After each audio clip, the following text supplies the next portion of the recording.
The silver band on Willa Jensen's finger caught the late afternoon sunlight as she scrubbed the wooden floor of the mercantile, and she found herself staring at it with a hollow feeling that had nothing to do with hunger. 3 months engaged to Clayton Hodge, the wealthiest man in Alpine, Texas, and she still felt like she was wearing a shackle instead of a promise. It was August of 1882, and the heat pressed down on the small desert town like a wool blanket soaked in sweat. Willa pushed a strand of dark hair from her forehead, leaving a damp streak across her temple. At 22 years old, she should have felt fortunate. Clayton owned half the businesses on the main street, including the mercantile where her father worked as manager. When he had proposed at the spring social, everyone had congratulated her as though she had won some grand prize. But Clayton's kisses felt like duty, and his hands on her waist felt possessive rather than tender. He spoke of her as an acquisition, something to display alongside his property and his purebred horses. Still, what choice did she have? Her father's health was failing, and Clayton had promised to take care of both of them. In the harsh reality of West Texas, love was a luxury most could not afford. The bell above the door chimed, and Willa looked up from her scrubbing to see a stranger walk in. He was tall, lean in the way men got from hard work rather than hunger, with sun-darkened skin and eyes the color of sage after rain. Dust covered his boots and the lower half of his denim pants, and he carried himself with the easy confidence of someone comfortable in his own skin. "Afternoon," he said, his voice low and warm. "Looking for some supplies. Got a list here if you can help me." Willa stood, wiping her reddened hands on her apron. "Of course. Let me see what you need." He handed her a piece of paper, and their fingers brushed for just a moment. Willa felt an unexpected jolt, like touching metal after walking across a rug in winter. She pulled her hand back quickly and focused on the list. Coffee, flour, salt pork, ammunition, tobacco, rope. Standard provisions for someone passing through or working one of the ranches outside town. "You are new to Alpine," Willa said, gathering the items from the shelves. It was not a question. In a town of fewer than 300 people, everyone knew everyone else. "Just hired on at the Lazy K," he replied, following her through the store. "Name is Ethan Lawson. Been working up in the Panhandle, but heard they needed hands down here." "The Lazy K is a good outfit," Willa said, setting a sack of flour on the counter. "Mr. Kendrick runs an honest operation." "That is what I heard." Ethan leaned against the counter, watching her work. "You know much about ranching?" "My father used to own a small spread before his back gave out. I grew up around cattle and horses." Willa measured out the coffee beans, aware of his steady gaze on her.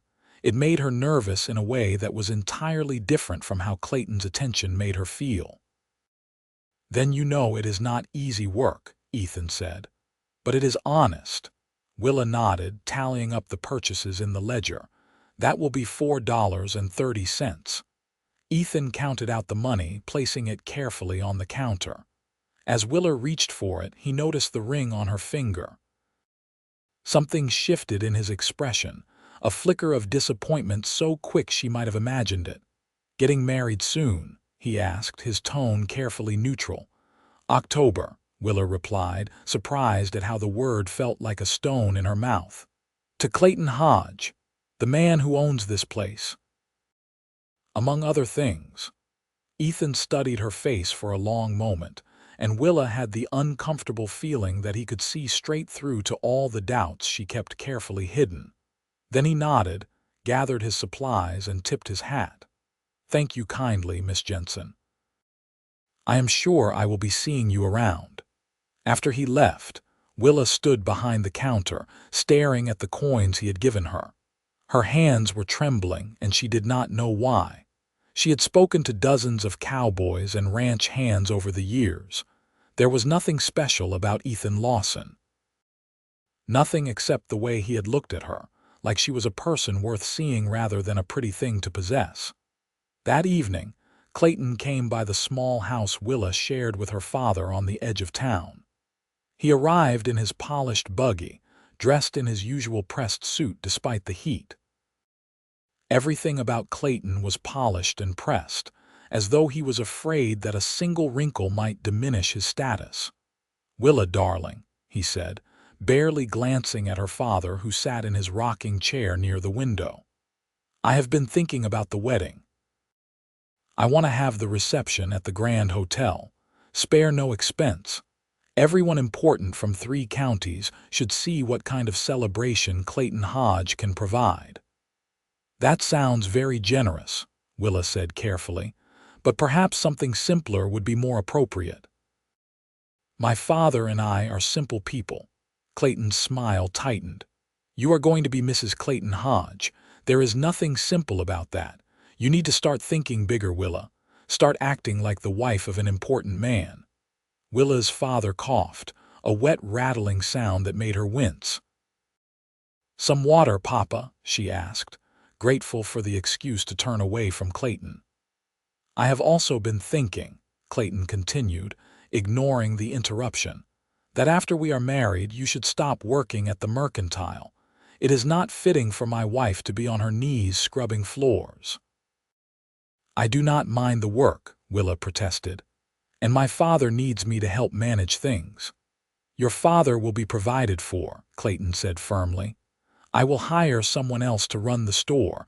You will have other responsibilities, a household to manage, social obligations, children eventually."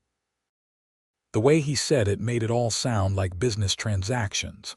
Household management, social obligations, children.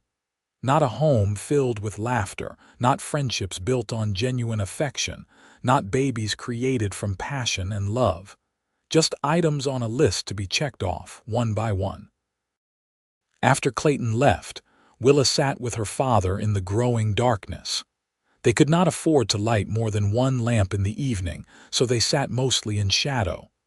"You do not have to marry him, Willa girl," her father said quietly. "I know he has been helpful, but I would rather live in a tent than see you unhappy. You need medicine, Papa, and the doctor's bills keep coming. Clayton can provide security. Security is not the same as happiness." Willa reached over and squeezed her father's weathered hand. "I will be fine. Clayton is not a bad man. He just has his own way of seeing things." But lying in her narrow bed that night, staring at the ring that felt heavy as an anvil on her finger, Willa could not stop thinking about sage green eyes and a voice like warm honey. She told herself it meant nothing. She told herself she was being foolish. She told herself that tomorrow she would forget all about Ethan Lawson. She was wrong. Over the next 2 weeks, Ethan came into the mercantile 3 more times. Each time, Willa's heart did something strange in her chest, like a bird fluttering against cage bars. They talked while she gathered his supplies, conversations that started about ordinary things but somehow became more. He told her about growing up in Oklahoma, the youngest of 5 brothers, all of them learning to ride before they could properly walk. He spoke of trailing cattle north to Kansas, of sleeping under stars so thick they looked like spilled sugar, of the satisfaction that came from a hard day's honest work. Willa found herself sharing things she had not told anyone. How she missed the ranch where she grew up, the freedom of riding across open land with nothing but sky above and earth below. How she sometimes felt like she was slowly disappearing, becoming smaller and quieter, fitting herself into a space that was too confining. "Why are you marrying him?" Ethan asked during his 4th visit, his voice gentle but direct. Willa was startled by the question. They were alone in the store, her father having gone to the bank. "That is not really your concern." "Maybe not," Ethan acknowledged. "But I have been around enough to know what a woman in love looks like, and you do not have that look when you talk about your intended." Love is not everything, Willa said, more sharply than she intended. There are practical considerations, responsibilities. There are, Ethan agreed. But there is also life to be lived, not just endured. Before Willa could respond, the door opened and Clayton walked in. His eyes went immediately to Ethan, then to Willa, and his expression hardened. "Who is this?" he demanded. "Ethan Lawson, sir," Ethan said evenly. "I work at the Lazy K. Just picking up supplies." Clayton looked him up and down with undisguised disdain. "The Lazy K. Well, I suggest you get your supplies and get back to work. I am sure Mr. Kendrick does not pay you to loiter in town chatting with other men's women." The temperature in the room seemed to drop despite the oppressive heat outside. Ethan's jaw tightened, but his voice remained level. "You are right about that. Miss Jensen, thank you for your help." He paid for his purchases and left without another word, but the look he gave Willa before he walked out the door made her chest ache. "I do not want you spending unnecessary time with the ranch hands," Clayton said as soon as Ethan was gone. "It is not appropriate. You are engaged to me and you need to be mindful of appearances." "I was doing my job," Willa protested. "Helping a customer." "You were flirting," Clayton snapped. "I saw the way you were looking at him." "I was not. We were just talking." Clayton grabbed her wrist, not hard enough to hurt but firm enough to make his point. "You are mine, Willa. That ring on your finger means something. I expect you to remember that." After he left, Willa stood trembling behind the counter. She told herself Clayton was just being protective, that he had a right to be concerned about his future wife's behavior. But deep down, she knew it was something else. It was control, it was ownership, and it made her feel sick. That Sunday, Willa attended church with her father as she did every week. Clayton sat in his usual spot in the front pew, the place of honor for the town's most prominent citizens. Willa sat further back, helping her father manage the steps and settling him on the hard wooden bench. Halfway through the service, she became aware of someone watching her. She glanced to the side and saw Ethan sitting near the back, dressed in clean clothes with his hat in his hands. When their eyes met, he gave her the smallest nod, and Willa felt heat rise in her cheeks. After the service, as people gathered outside to socialize in the shade of the cottonwood trees, Willa found herself standing apart from the main groups.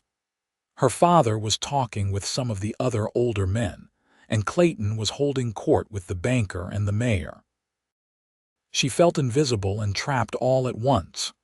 "Pretty day," a voice said beside her, and she turned to find Ethan standing there, a respectful distance away. "It is," Willa agreed, glancing around to make sure Clayton had not noticed. "I have been thinking about what you said," Ethan continued, his voice low. "About responsibilities and practical considerations, and you are right. Those things matter. But I also think a person has a responsibility to themselves, to live a life that feels true." "And what would you know about my life?" Willa asked, but there was no anger in her voice, only curiosity. "I know that every time I see you with him, you look like you are holding your breath, waiting for something to be over. And every time we talk, even for just a few minutes, you light up like the sun coming out from behind clouds." He paused, then added softly, "I know that is not my business. I know I have no right to say anything.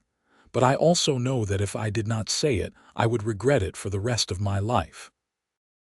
Willa's heart was hammering so hard she was sure he could hear it. "What are you saying?" "I am saying that I have never met anyone like you. I am saying that every morning I wake up and think about seeing you again, even for 5 minutes. I am saying that I am just a cowboy with nothing but my horse, my saddle, and my wages, but I would give you a life full of truth if you would let me." "Ethan," Willa whispered, torn between wanting to move closer and knowing she should walk away. "I cannot." My father needs medicine and the doctor bills are more than I could ever manage. Clayton has promised to take care of him. Without that help, I do not know what would happen." "What if there was another way?" Ethan asked. "What if we figured it out together?" Before Willa could answer, Clayton's voice cut through the air. "Willa, come here." She looked at Ethan one more time, seeing hope and determination in his eyes, then turned and walked toward her fiancé. But with every step, she felt like she was walking further from herself. The next week crawled by. Willa went through her daily routines mechanically, measuring flour and tallying accounts, helping her father with his medicine, sitting through Clayton's visits while he talked endlessly about the wedding plans and his business dealings. He never asked what she thought or felt. He simply informed her of decisions he had made. On Friday afternoon, a commotion outside drew Willa to the mercantile window. A crowd had gathered near the livery stable, and she could hear raised voices. Curious and concerned, she told her father she would be back in a moment and hurried outside. In front of the stable, 3 men had surrounded Ethan.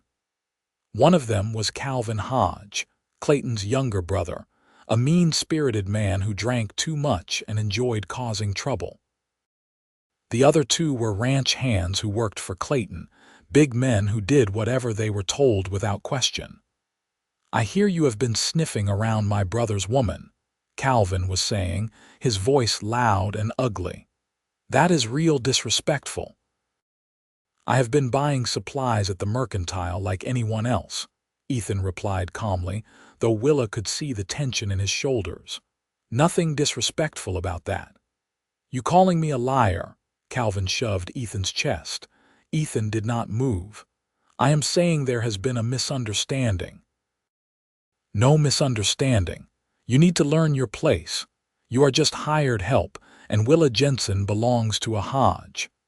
The casual way Calvin said it, like Willa was a horse or a piece of property, made something snap inside her. She pushed through the gathering crowd.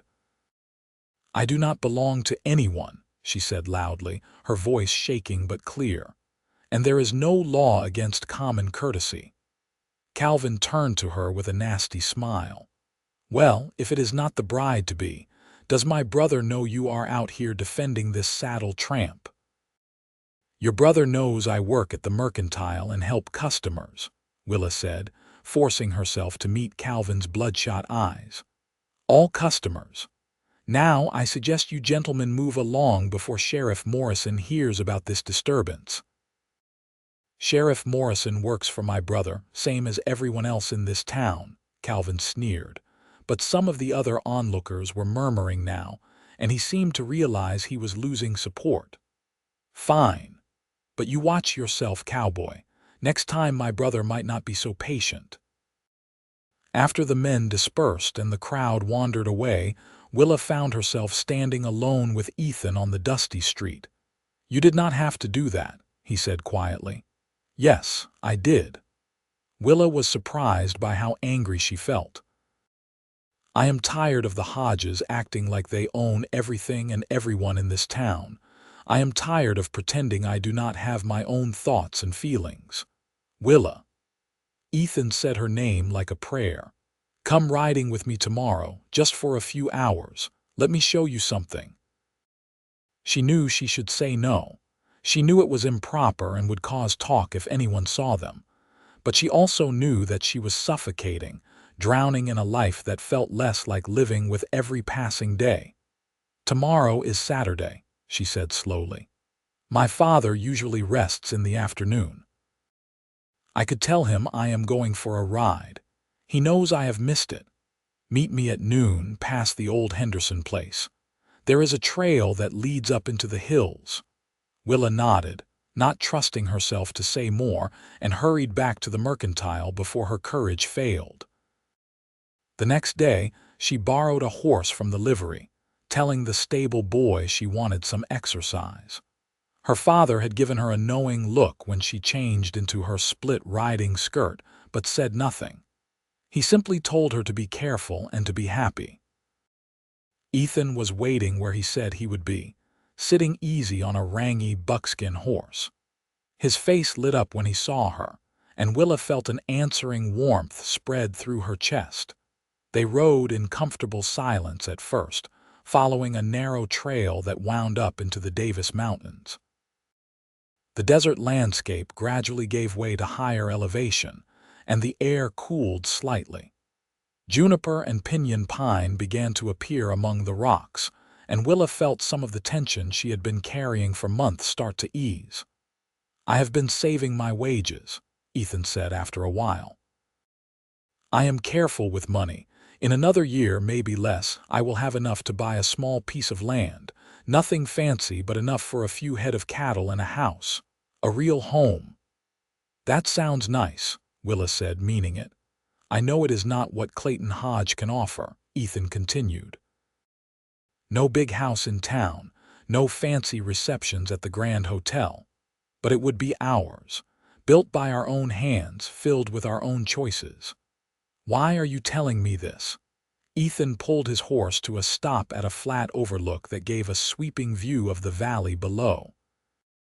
Alpine sat small and distant, the Rio Grande a silver thread in the far distance. "Because I want you to know what I am offering is not just empty words. I want you to understand that I am serious. I know you are worried about your father, about practical things. I am too. But there are solutions if we are willing to work for them together." Willa dismounted, needing to move to think. Ethan swung down from his horse and stood a few feet away, giving her space. "My father needs expensive medicine," Willa said, staring out at the vast landscape. "The doctor says without it, his lungs will continue to fail. Clayton has been paying for it. How could I possibly ask you to take on that burden when we barely know each other?" "We know each other better than you think," Ethan said gently. "Sometimes you can talk to someone every day for years and never really know them. Other times, you meet someone and recognize something true in just a few conversations." "That is romantic nonsense," Willa protested, but her voice lacked conviction. "Maybe. Or maybe it is just paying attention. Seeing what is real instead of what we are told should be real." Ethan moved closer, but he did not touch her. "I am not asking you to decide anything right now. I am just asking you to consider the possibility that there might be another path. That you do not have to marry someone you do not love just to survive. And what if I cannot afford not to?" Willa turned to face him, feeling tears threaten for the first time. "What if being practical means giving up dreams? What if that is just the way life is? What if it is not?" Ethan reached out slowly, giving her time to pull away, and gently wiped a tear from her cheek with his thumb. "What if you deserve more than just surviving? What if you deserve to be cherished and respected and loved for exactly who you are?" The touch of his hand on her face felt like lightning and coming home all at once. Willa closed her eyes, letting herself feel it fully for just a moment. When she opened them again, Ethan was watching her with such tenderness that it made her ache. "I am scared," she admitted in a whisper. "I know. I am too, but I would rather be scared and honest than comfortable and dead inside." They stood there on the overlook as the afternoon sun moved across the sky, talking about everything and nothing. Ethan told her about his dreams beyond just owning land, how he wanted to breed horses, how he believed the future of ranching was in better stock and better practices. Willa talked about the books she loved to read, borrowed from the small library at the church, stories of adventure and places far from Alpine. She talked about missing her mother who had died when Willa was 16, and how sometimes she felt like she had been trying to be what everyone else needed ever since. "What do you need?" Ethan asked. Willa thought about it. "To feel real again, to feel like my life belongs to me." "Then take it back," Ethan said simply.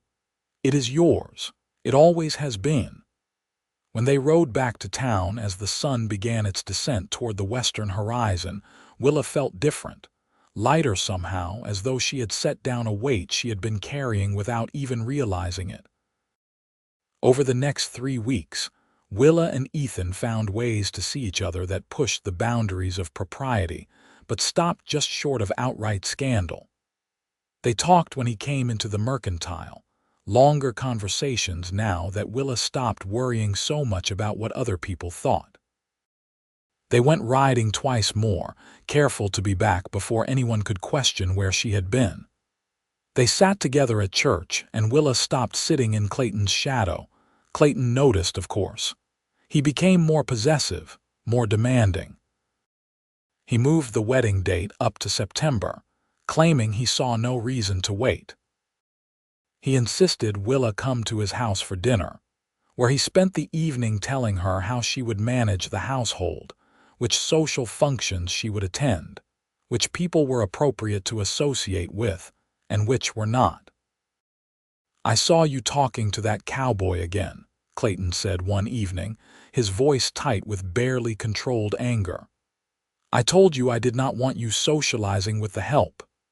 "His name is Ethan, and I was selling him supplies," Willa replied, her patience finally wearing thin. "That is literally my job, Clayton. Do not take that tone with me." Clayton stood, looming over where she sat at his dining table. "You seem to be forgetting who is in charge here." "In charge?" Willa stood as well, meeting his eyes. "We are supposed to be partners, equals.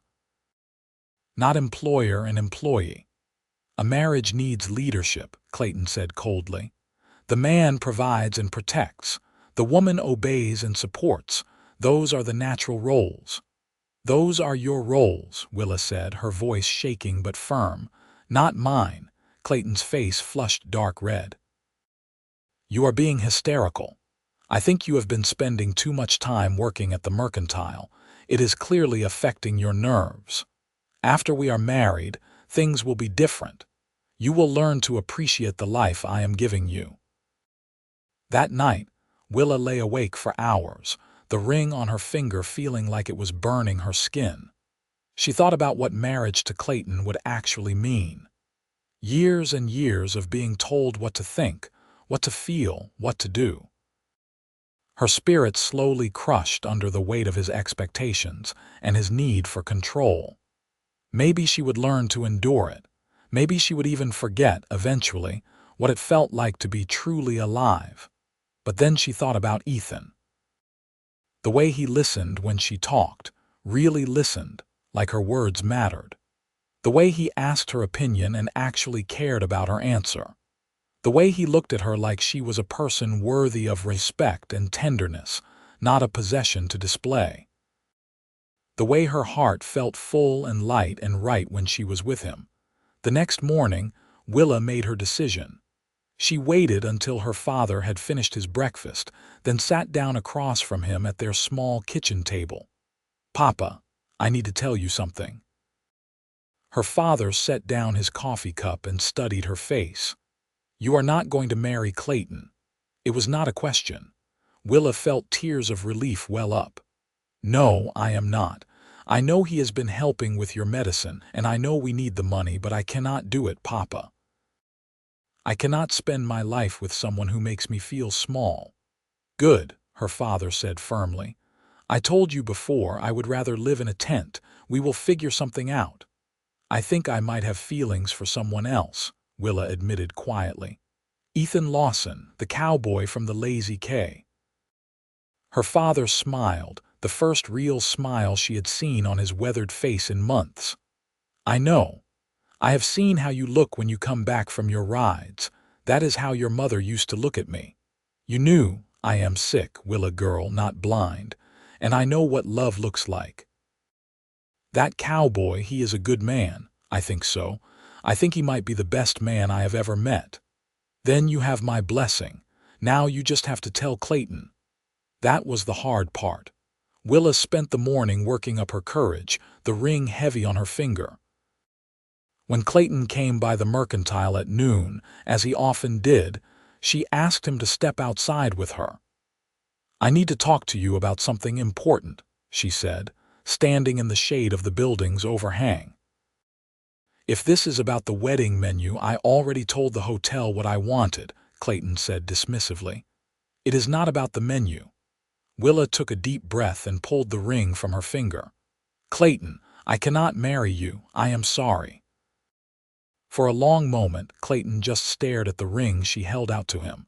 Then his face contorted with rage. You cannot be serious. The wedding is in 3 weeks. I know, and I apologize for the timing, but I have realized that we are not suited for each other. We want different things from life. We want different things, Clayton repeated, his voice rising. I have given you everything: position, security, a future. And this is how you repay me. You have been generous, Willa said carefully, but I do not love you, Clayton, and I do not think you really love me either. You want a wife who fits into your plans, and I am not that person. This is about that cowboy, is it not? Clayton's voice turned ugly. You are throwing away everything for some drifter with empty pockets and empty promises.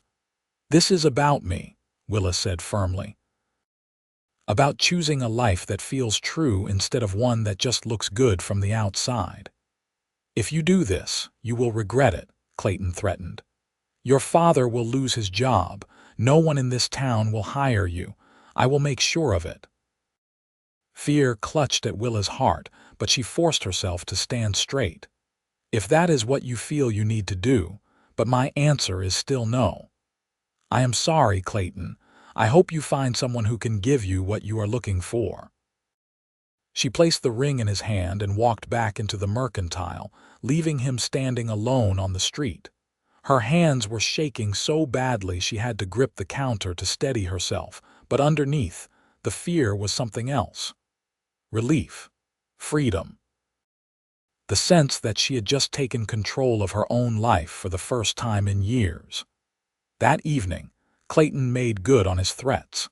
He came to their house with 2 of his men and told Willa's father that his services were no longer needed at the mercantile. He gave them 1 week to vacate the house, which was owned by the company. You did this to yourselves, Clayton said coldly. I offered you everything and you chose poverty and shame instead. Now you can live with that choice. After he left, Willa held her father while he coughed, feeling guilt and determination war inside her. She had done the right thing, she knew that. But the consequences were immediate and harsh. The next morning, Willa borrowed a horse again and rode out to the Lazy K Ranch. She had never been there before, and she was not entirely sure she would be welcome, but she needed to see Ethan. She needed to know if the connection she felt was real or if she had just destroyed her life over a fantasy. The ranch foreman directed her to where the hands were working on repairing fence line. When Ethan saw her riding toward him, he dropped the wire he was holding and walked out to meet her. Willa. What is wrong? She dismounted, suddenly unsure how to say what she had come to say. I gave Clayton back his ring yesterday. I told him I could not marry him. Ethan went very still. You did? Yes, and now he has fired my father and given us a week to leave our house.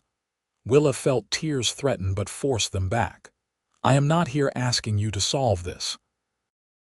I am not asking you to rescue me. I just needed you to know that I chose differently, that I chose to believe there might be another way like you said. Oh, Willa. Ethan closed the distance between them and pulled her into his arms. It was the first time he had really held her, and Willa felt something break open in her chest. She had not realized how starved she was for genuine affection, for being held by someone who truly cared. We will figure this out, Ethan said into her hair. I promise you we will figure this out together. That evening, Ethan came into town and met with Willa and her father. He had a plan, he said.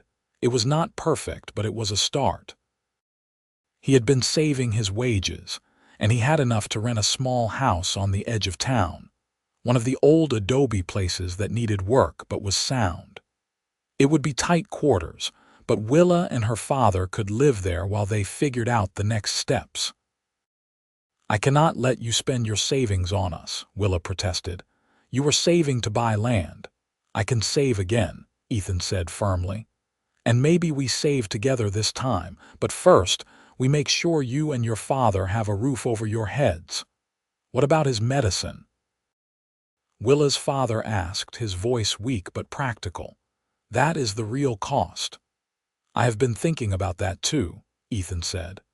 Mr. Kendrick, the owner of the Lazy K, he is a decent man. I am going to ask him if the ranch needs any bookkeeping help, anything your daughter could do from home. And I am going to ask for an advance on my wages, just enough to cover a few months of medicine. After that, between what I make and what Willa can earn, we should be able to manage if we are careful. That is a lot to ask of your employer, Willa's father said doubtfully. It is. But I have worked hard for him, and I have a reputation for being reliable, and he has a daughter himself. I think he might understand. Ethan looked at Willa. I know this is not easy, I know it is scary, but if we work together, if we are smart and careful, we can build something real. Over the next week, everything changed. True to his word, Ethan spoke with Mr. Kendrick, who agreed to advance him a month's wages and offered Willa work managing the ranch's accounts, work she could do from home. It did not pay much, but combined with Ethan's salary, it would be enough if they lived simply. They moved Willa and her father into the small adobe house. It had 2 rooms, a main living area and a bedroom, which meant Willa slept on a pallet near the fireplace while her father took the bedroom. It was humble and spare, with furniture that had seen better days and walls that needed replastering. But it was theirs, earned through their own efforts, and Willa had never felt more at home. Clayton made life difficult where he could. He spread rumors around town that Willa had behaved improperly, that she had broken their engagement for sordid reasons. Some people believed him, or at least pretended to. Willa found herself the subject of whispers and sideways glances when she went to church or walked down the main street. But other people surprised her. Mrs. Henderson, the minister's wife, made a point of sitting next to Willa at the next church social and talking with her warmly about her new bookkeeping work. The doctor, who had known Willa since she was a child, continued to provide her father's medicine and even extended credit when money was tight. And several of the other working families in Alpine, people who had never been part of Clayton's wealthy circle, welcomed her with an acceptance she had not expected. They know what it is like to work for everything they have, her father explained. And they respect that you chose honest poverty over comfortable lies. Through it all, Ethan was a constant presence. He came by the house every evening after work, often bringing small gifts. A handful of wildflowers he had picked on the range, a book he had borrowed from the ranch library, fresh meat from a deer the hands had hunted. He helped repair the house, fixing the roof and replastering the walls.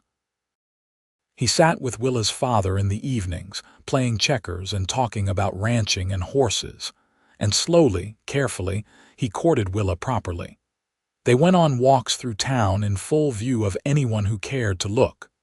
They attended church together, sitting side by side.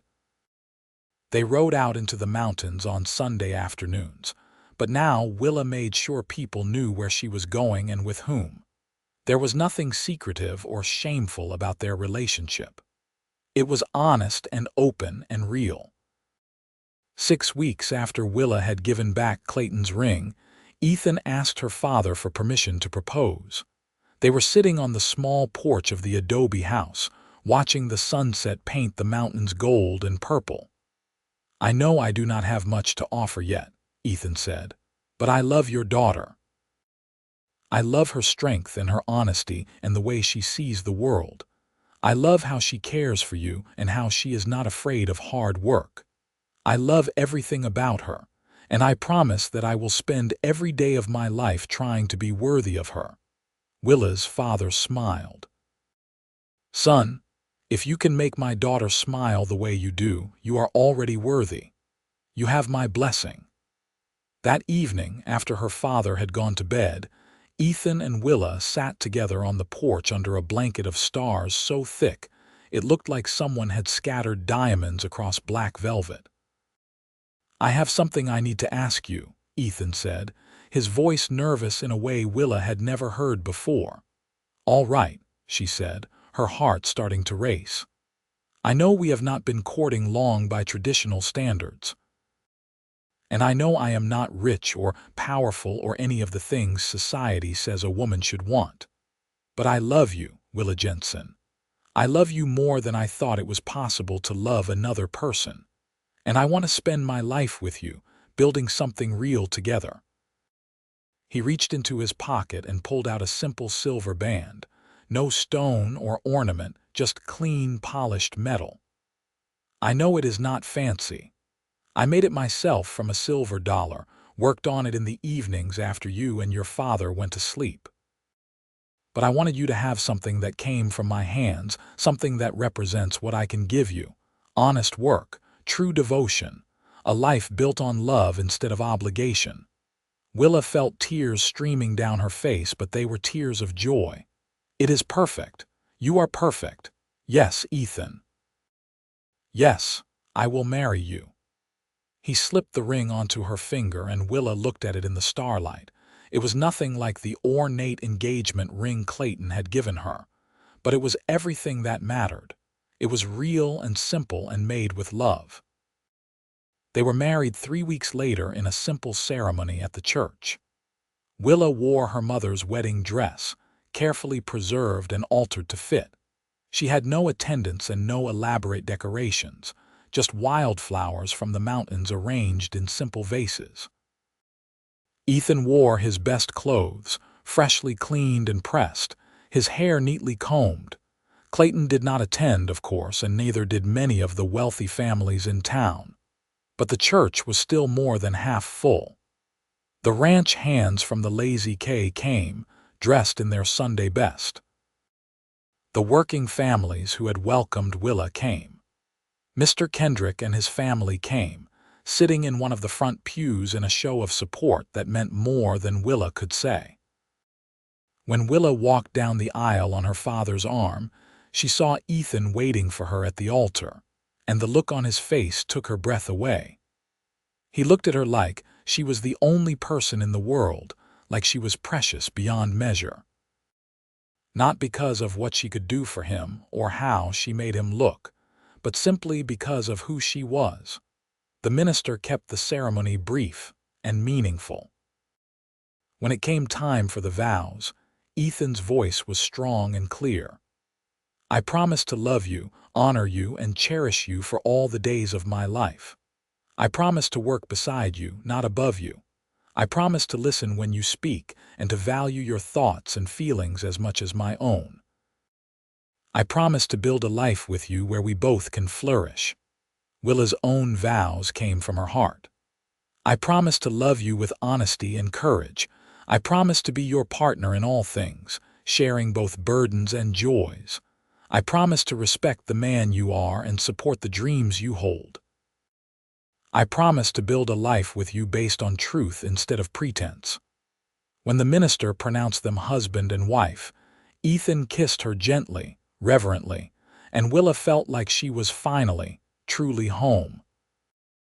The reception was held at the Kendricks Ranch, a simple affair with food prepared by the ranch cook and music played by a few hands who knew their way around a fiddle and guitar.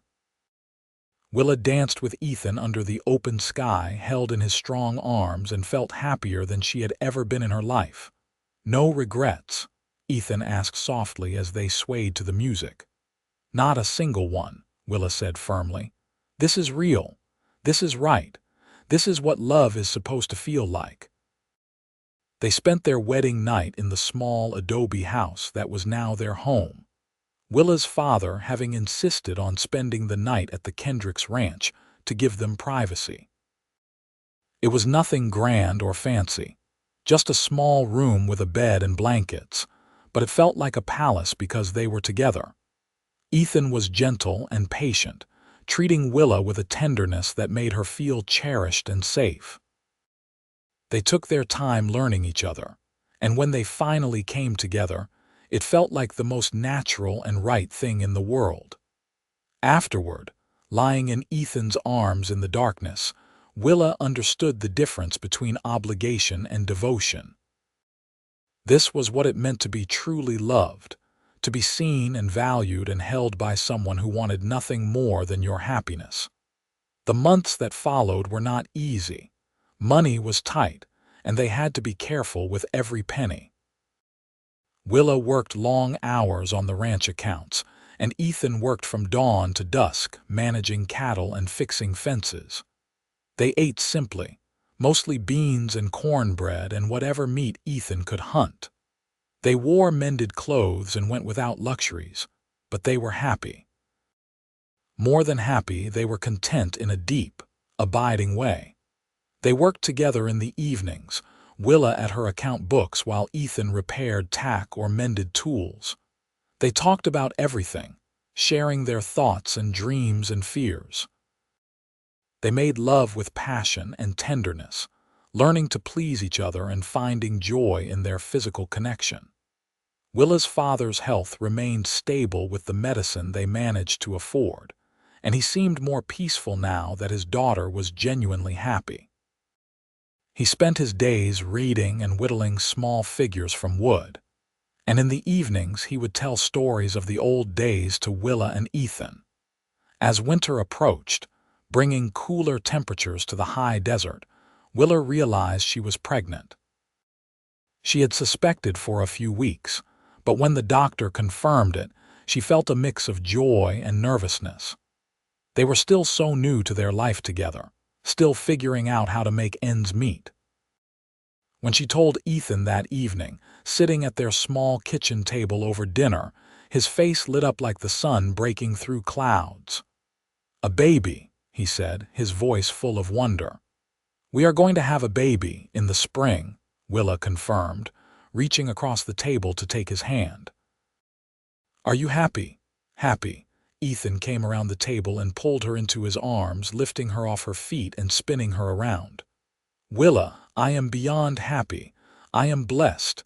We are going to be a family." That night, lying together in their bed, Ethan placed his hand gently on Willa's stomach, which was still flat and unchanged. "Hello in there, little one," he said softly. "I am your father, and I promise to love you and protect you and teach you to be brave and honest and true. And I promise to love your mother every day of my life, so you grow up knowing what real love looks like." Willa cried, overwhelmed with emotion and gratitude. She had been so close to marrying the wrong man, so close to a life of comfortable misery. But she had found the courage to choose differently, and now she had this. A humble home filled with genuine love, a husband who cherished her, and a baby on the way. The pregnancy was easier than Willa had feared, though she tired more quickly and had to reduce her working hours. Mr. Kendrick was understanding, and even increased Ethan's wages slightly to help compensate. Several of the ranch wives took Willa under their wing, sharing advice and hand-me-down baby clothes and offering to help when the time came. Clayton, meanwhile, had left town shortly after Willa's wedding. Rumor had it he had gone to San Antonio to expand his business interests. Some said he had become engaged to a banker's daughter there, someone who wanted the life he offered. Willa felt no jealousy or regret, only hope that he would find someone better suited to him and that they would both be happier. In March of 1883, during a late-night spring rain that drummed peacefully on the adobe roof, Willa went into labor. The midwife and Mrs. Kendrick attended her, along with two of the ranch wives who had become dear friends. Ethan paced outside, too nervous to be still, while Willa's father sat with him and told him to have faith. After 8 hours of hard work, Willa delivered a healthy baby boy. When the midwife placed him in her arms, she felt overwhelmed with fierce love. He was perfect, with a shock of dark hair and eyes that would probably turn green like his father's. He had tiny fists and a strong cry, and a way of looking around that already seemed curious. When Ethan came in to meet his son, he stood beside the bed with tears streaming down his face. "He is beautiful," he whispered, reaching out to gently touch the baby's soft head. "He is perfect. You are amazing. I cannot believe we made this incredible person." They named him James William Lawson, after Ethan's father and Willa's mother. Jamie, they called him, and he became the center of their small world. Willa's father doted on his grandson, holding him for hours and singing old songs. Ethan was a devoted father from the start, getting up in the night to bring Jamie to Willa for feeding, changing diapers without complaint, rocking his son to sleep with infinite patience. As Jamie grew from a tiny infant to a chubby baby to a curious toddler, the Lawson family continued to build their life together. 2 years after Jamie was born, Ethan finally had enough saved to buy a small piece of land about 5 miles from Alpine. It was only 40 acres, but it had water rights and decent grass and room to build. With help from the other ranch hands and some of the men from town, Ethan built a small house on the land. It was nothing grand, just 3 rooms built from local stone and timber, but it was solid and well made. Willa planted a vegetable garden and some fruit trees. They bought a few head of cattle and some chickens. It was the beginning of something real and lasting. Willa's father lived to see the house completed and to watch his grandson take his first steps in the yard. He died peacefully in his sleep one autumn night, and though Willa grieved deeply, she was grateful that he had lived to see her truly happy, to know that his sacrifice and support had been worth it. They buried him on a hill overlooking the little ranch, with a simple wooden marker that Ethan carved by hand. Jamie, who was 3 years old, laid wildflowers on his grandfather's grave, not fully understanding but knowing that the old man who had told him stories was gone. Life continued. Another child arrived 2 years later, a daughter they named Eleanor Grace. Then another son 3 years after that, whom they named Thomas. The house was full of noise and laughter and the beautiful chaos of family life. The ranch grew slowly but steadily. Ethan proved to be skilled at breeding horses, and his stock developed a reputation for quality. Willa managed the accounts and helped with the ranch work when she could, and together, they built something successful through hard work and careful management. Jamie grew into a responsible young man who loved the ranch life. Eleanor was spirited and independent, already showing signs of being as strong-willed as her mother. Thomas was the baby, sweet-natured and gentle, content to follow his older siblings around and try to do everything they did. On their 10th wedding anniversary, Ethan and Willa stood together on the porch of their stone house, watching the sun set over their land. Jamie was teaching Eleanor to rope a fence post in the yard while Thomas played with a wooden horse their father had carved for him. "Do you ever wonder what life would have been like if you had married Clayton?" Ethan asked, his arm around Willa's waist. Willa leaned into his warmth, feeling perfectly content. "No, not even for a moment. That was never going to be my life. This was always what I was meant for." "You were always what I was meant for. I love you," Ethan said, turning to face her. "I love you just as much as I did 10 years ago, maybe more. You are the best decision I ever made, Willa Lawson." "I love you too," Willa replied, reaching up to cup his weathered, sun-lined face. "You showed me what real devotion looks like. You showed me that love is not about possession or control. It is about partnership and respect and building something true together." They kissed as the sun painted the sky in shades of gold and crimson, their children playing nearby, their home solid behind them, their future stretching out with all the promise of hard work and genuine affection. Years continued to pass, marked by the rhythms of ranch life and the changing seasons. The children grew and eventually began lives of their own. Jamie took over more and more of the ranch operations, eventually building his own house on the property when he married a girl from town.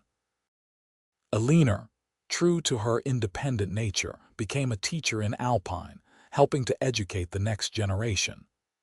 Thomas, the gentlest of the three, became a veterinarian, studying in El Paso and then returning to serve the ranching community. Through it all, Ethan and Willa remained the center, the foundation upon which everything else was built. They aged together, their bodies wearing the marks of hard work and good living, their faces lined by sun and time but also by laughter and love. They still held hands when they walked. They still talked late into the evening about everything and nothing. They still made love with tenderness and passion, even as their hair turned gray and their movements slowed. On their 30th anniversary, the entire family gathered at the ranch for a celebration. Jamie was there with his wife and their 4 children. Alina came with her husband, a kind man who taught at the school with her, and their 2 adopted children. Thomas brought his fiancée, a young woman who worked at the veterinary practice with him. The house was full of noise and food and multiple generations of Lawsons, all of them carrying forward the legacy that Ethan and Willa had started with nothing but love and determination. After dinner, when the children were playing outside and the adults were sitting around the table talking, Jamie raised his glass. "I want to make a toast," he said, his voice carrying the authority of a man who had grown into his responsibilities. "To my parents. To 2 people who showed all of us what it means to build a life on truth and hard work and genuine love. Everything we have, everything we are, comes from the foundation you built. Thank you for being the kind of parents who led by example." Everyone raised their glasses, calling out agreement and affection. Willa felt tears in her eyes as she looked around the table at all these people.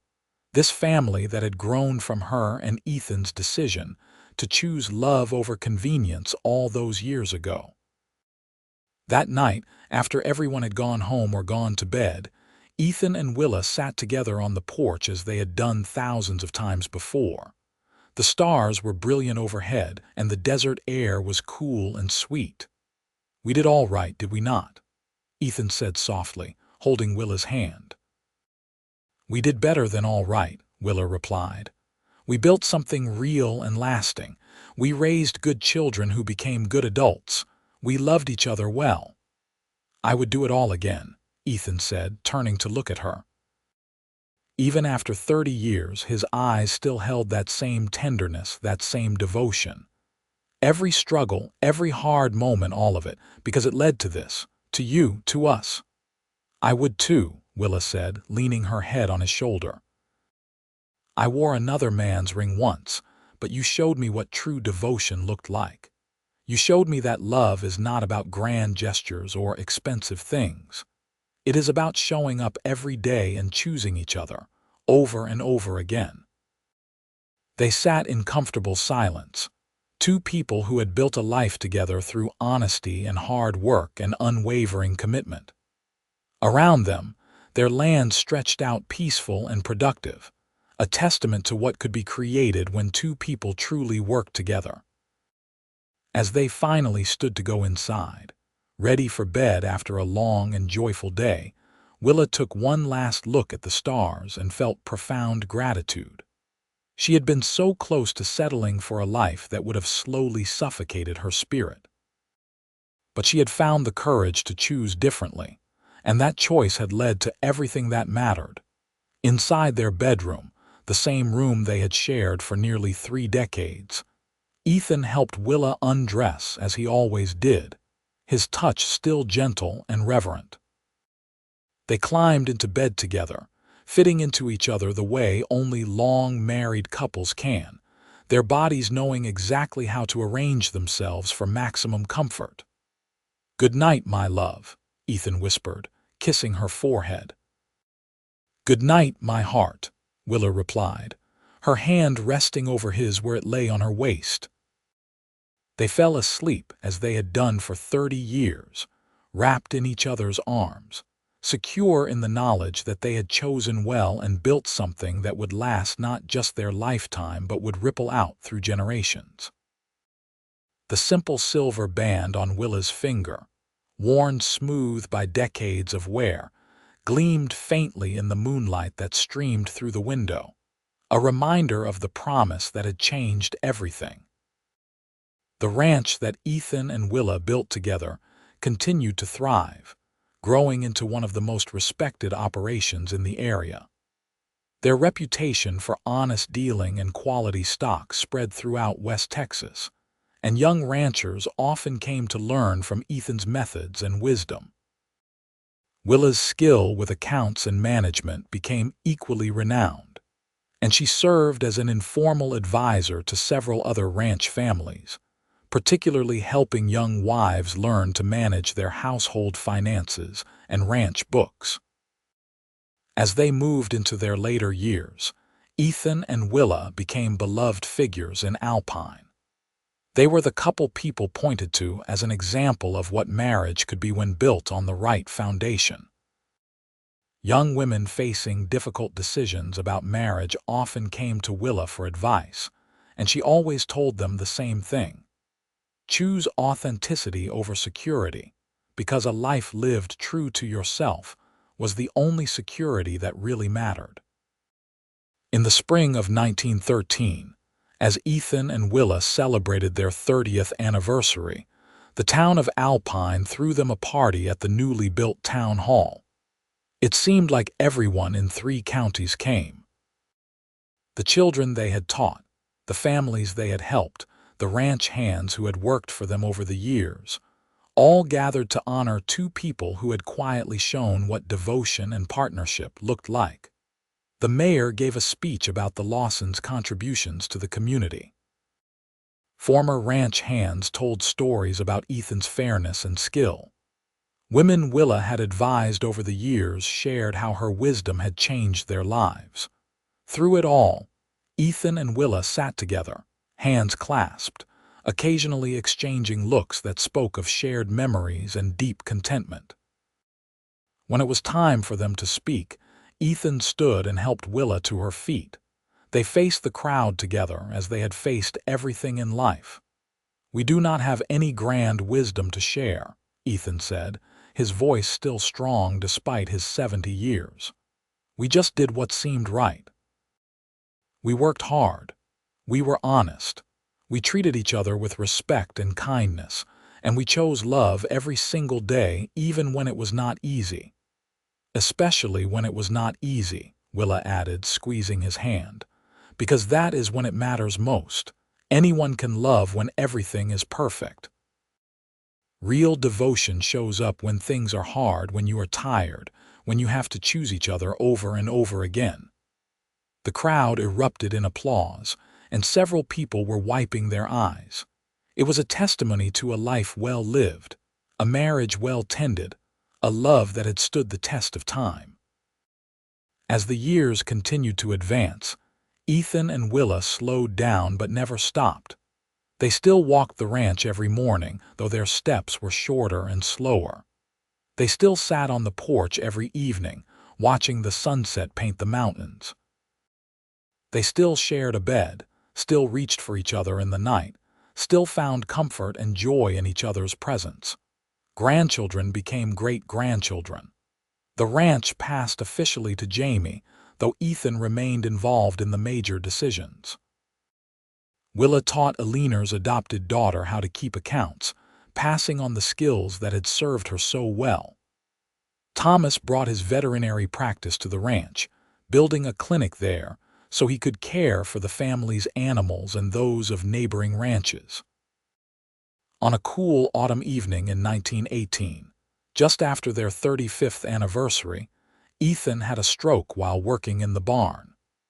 Jamie found him and carried him into the house, laying him gently on the bed he had shared with Willa for so many years. The doctor came but could do little beyond making him comfortable. Willa sat beside Ethan, holding his hand, their children and grandchildren gathering quietly around them. Ethan's left side was paralyzed and his speech was slurred, but his eyes were clear and focused entirely on his wife. "Love you," he managed to say, squeezing her hand weakly with his right hand. "I love you too," Willa said, tears streaming down her weathered face. "You have been the great joy of my life, Ethan Lawson. Every day with you was a gift." He smiled, that same tender smile he had given her in the Mercantile 36 years ago, and then he closed his eyes. He lingered for 2 more days, Willa never leaving his side, talking to him about their life together, reminding him of their adventures and their love. Their children took turns sitting with them, and the house was full of family and quiet weeping. Ethan passed peacefully in his sleep, with Willa curled beside him in their bed, her head on his chest, listening to his final heartbeats. When he was gone, she lay there for a long time, not ready to let go, not ready to face a world without him in it. They buried him on the hill next to Willa's father, overlooking the ranch they had built together. The funeral was attended by hundreds of people, all of them touched in some way by Ethan's kindness, his fairness, his devotion to his family and his community. After the funeral, after everyone had left, Willa stood alone at the grave, looking down at the freshly turned earth. "You kept every promise," she said softly. "You loved me and honored me and cherished me every day of our life together. You showed me what true devotion looked like, and I will carry that with me until we meet again." The months after Ethan's death were the hardest of Willa's life. She missed him with an ache that went bone deep. She missed his voice and his touch and his presence. She missed their morning walks and their evening talks. She missed the way he looked at her like she was still the most beautiful woman in the world, even when they were both old and gray. But she also felt grateful. Grateful for 36 years of genuine partnership. Grateful for the family they had created. Grateful for the example they had set. Grateful that she had found the courage, all those years ago, to take off another man's ring and choose the harder but truer path. Willa lived for another 7 years, spending her time with her children and grandchildren, managing the ranch accounts until the year before she died, and serving as the family matriarch. She never removed her simple silver wedding band, the ring Ethan had made for her with his own hands. She wore it until the day she died, a symbol of the promise they had kept. On a spring morning in 1925, Willa passed away peacefully in her sleep. She was 77 years old and she looked at peace. Her children found her in her bed, a slight smile on her face as though she had seen something beautiful in her dreams. They buried her next to Ethan on the hill, and once again the community turned out to honor one of their own. Her grandchildren and great-grandchildren told stories about her strength and wisdom. The women she had counseled over the years spoke of her kindness and practical advice, and everyone agreed that the Lawsons had shown them all what true love looked like. Years later, when great-great-grandchildren played on the ranch that Ethan and Willa had started with nothing but hard work and hope, when young couples faced their own decisions about whom to marry and how to live, the story of Ethan and Willa was still told. It became a legend of sorts in that part of Texas, the story of the woman who wore another man's ring until a cowboy showed her what true devotion looked like. The lesson endured, that real love was not about wealth or status or grand gestures. It was about showing up every day. It was about partnership and respect and choosing each other, over and over again, through all the joys and struggles that life brought. It was about building something true and lasting, one day at a time, with honesty and hard work and unwavering commitment. And on the hill overlooking the ranch, 2 simple headstones stood side by side, marking the graves of Ethan Lawson and Willa Lawson, beloved husband and wife, devoted parents and grandparents, and two people who had shown an entire community what it meant to love well and build a life that mattered. The silver ring that Ethan had made for Willa was passed down through the generations, given to each eldest daughter on her wedding day as a reminder of what marriage could be when founded on truth and devotion. And each time a new bride slipped it on her finger, the story was told again, keeping alive the legacy of two people who chose love over convenience and built something that lasted far beyond their own lifetimes.